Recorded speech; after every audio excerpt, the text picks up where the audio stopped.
In this video, I will tell you how to fix Spark Driver app keeps crashing. So it is easy and simple, so please watch the full video. So let's get started. First of all, long press on Spark Driver app, then tap on app info option, then tap on storage and cache option on the third number, and then tap on clear cache, and after that tap on clear storage, and then tap on OK.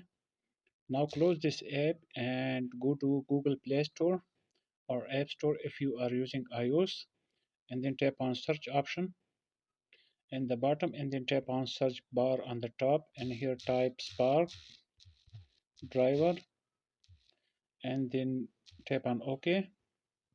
So here you can see Spark Driver app, and here you will also see update button option. So simply tap on that.